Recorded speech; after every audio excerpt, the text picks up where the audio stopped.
Hello everyone, I am Rajeshri. A very warm welcome to you all in today's episode, and a huge thanks for being with me in this new experimental musical journey of mine.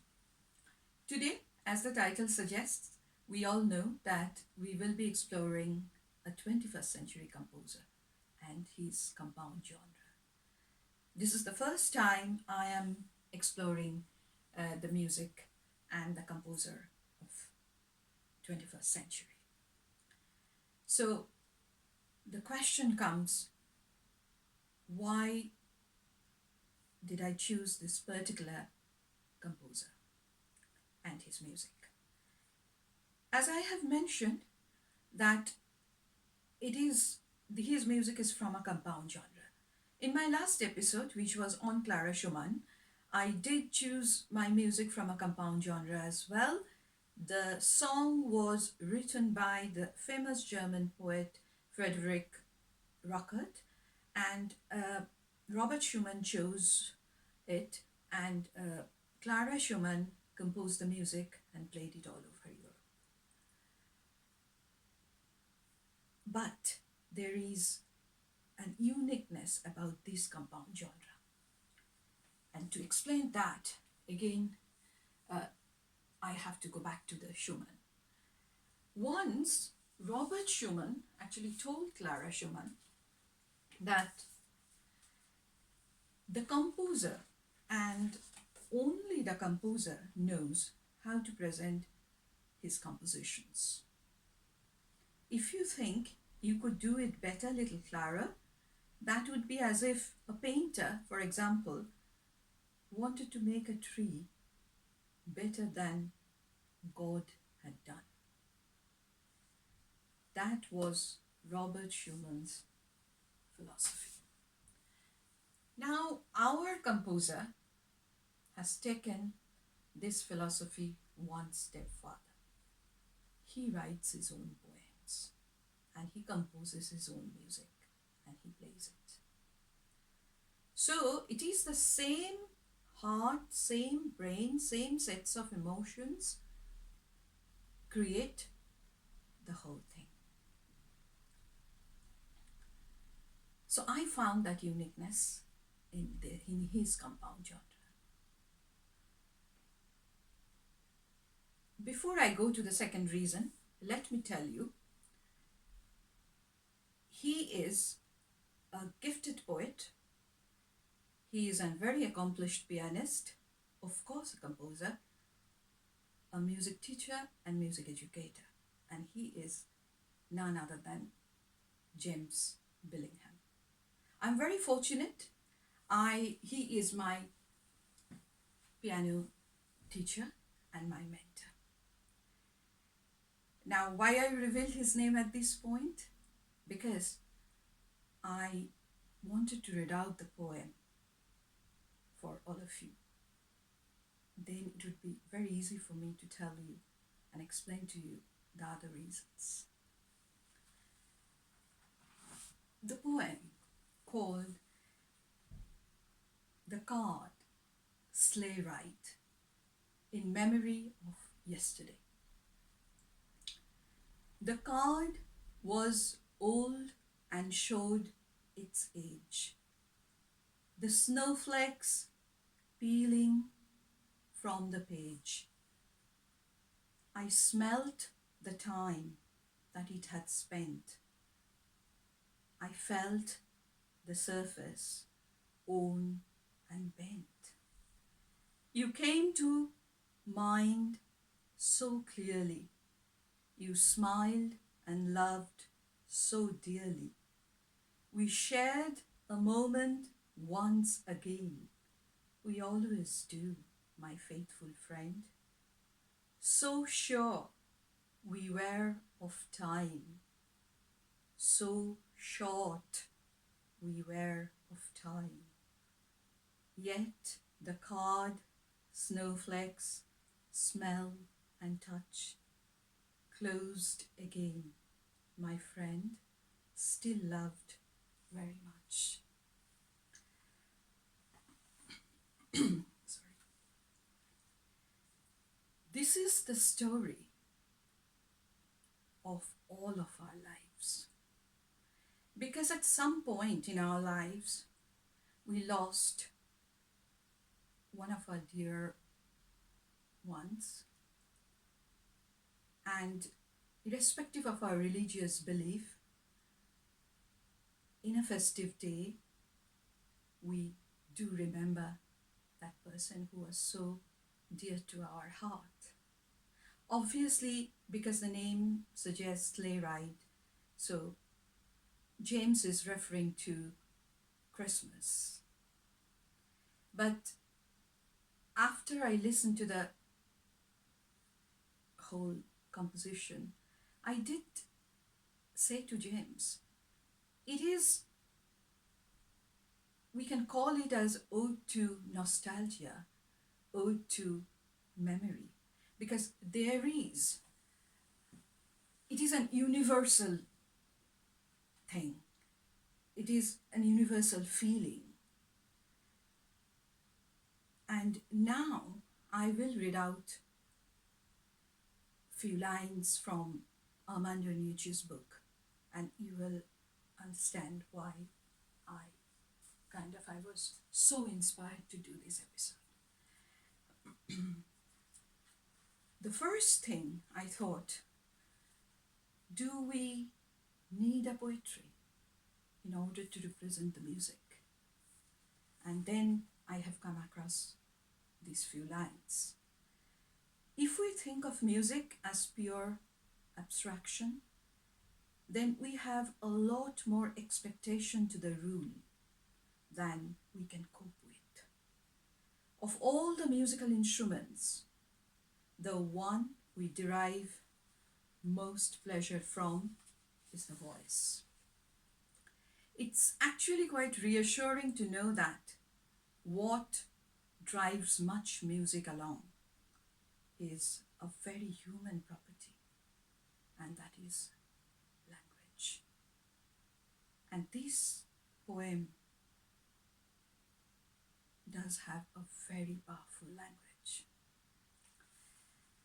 Now coming to the third reason. First, let me read out these few lines and then we will talk. Popular music seems so much rooted in context. When it's recorded, where you first heard it, as Armando Iannucci is saying. The fact that we can easily date most tracks to a particular period, like if we listen to a music and say that sounds so early 90s, indicates how rooted in fashion this music is. We listen to certain artists because they bring back memories. With classical music, quote, he says, I have no sense of time, of historic moment being a limiting factor. I find it miraculous that I have been listening to Mahler Ninth Symphony for nearly 40 years, and I'm still discovering fresh things about it. I'm listening to it not to bring back memories, but to discover something new. That's what seems so magical about classical music. It's such a vast space. A lifetime of exploration still wouldn't seem enough. Popular music is very much of the moment. Classical music demands an eternity. So coming back to James's composition, this poem portrays the philosophy of the popular music. It takes us back to those moments which we spent with our dear ones. And the music, because James is a very trained musician, he's an excellent pianist. He had been playing Bach, Beethoven, Mozart, Debussy, Chopin for years together. So if you listen to his original version,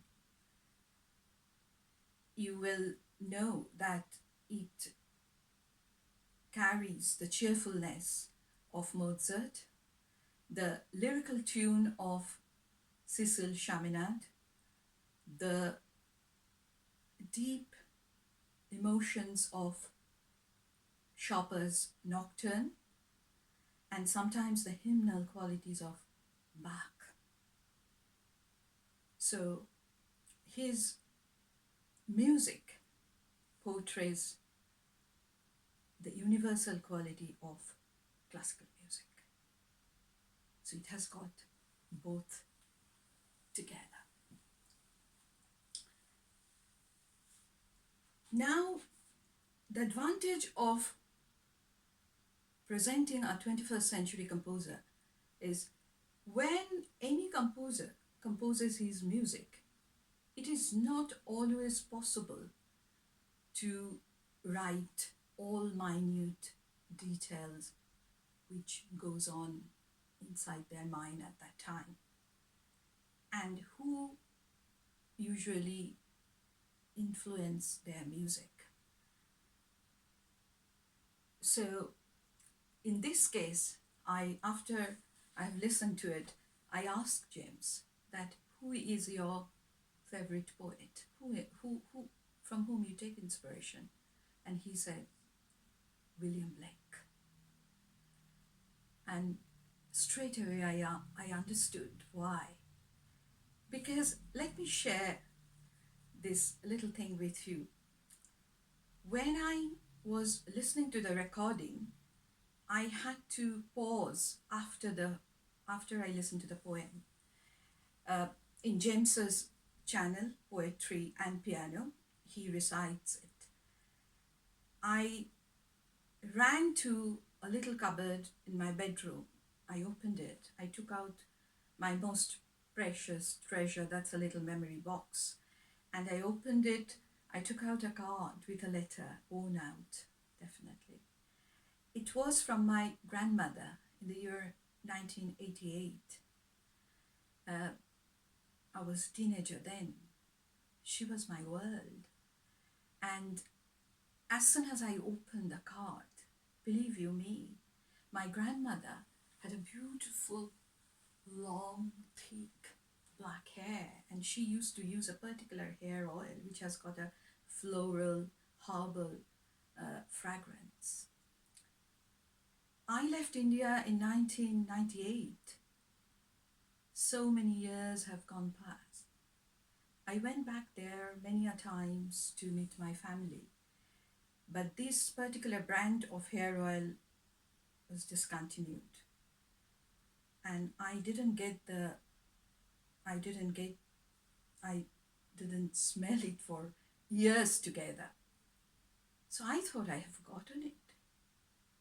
But when I took the card and the letter, came back and sat and started playing the music, the whole room felt like was absolutely full of that smell, that aroma, filled with that aroma and fragrance.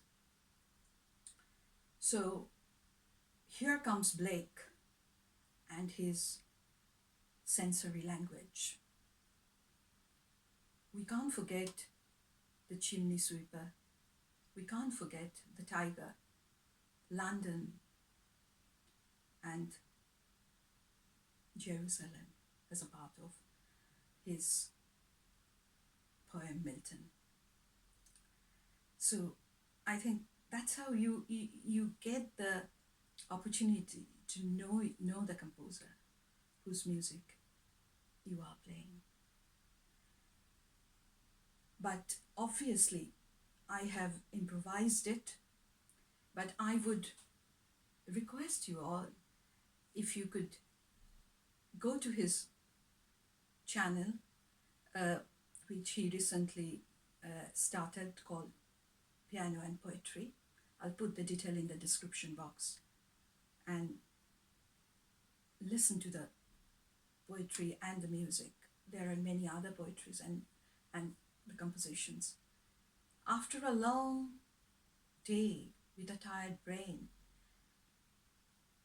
if you listen to the compositions, both the music and the poetry, it will definitely soothe your brain.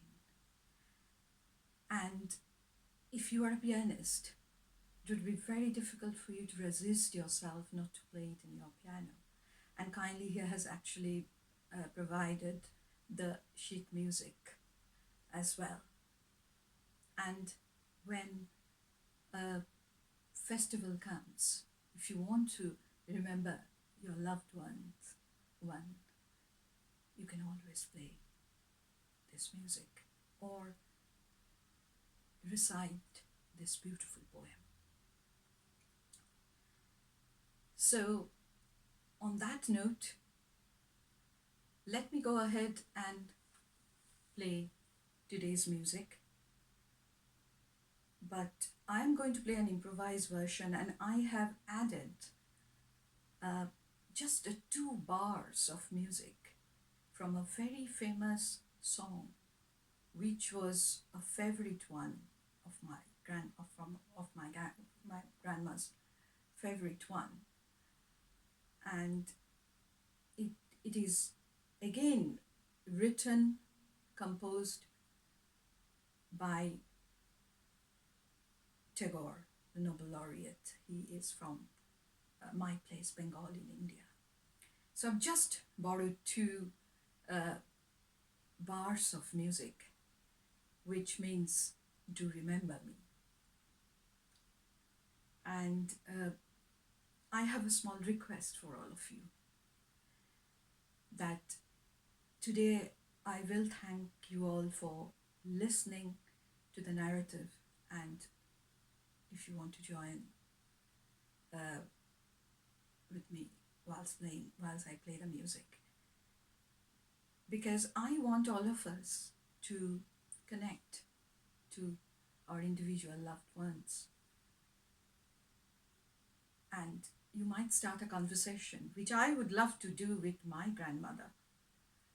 And I'm sure that again the room will be filled with the aroma of her hair oil. And I don't want to disrupt that. So, on that note,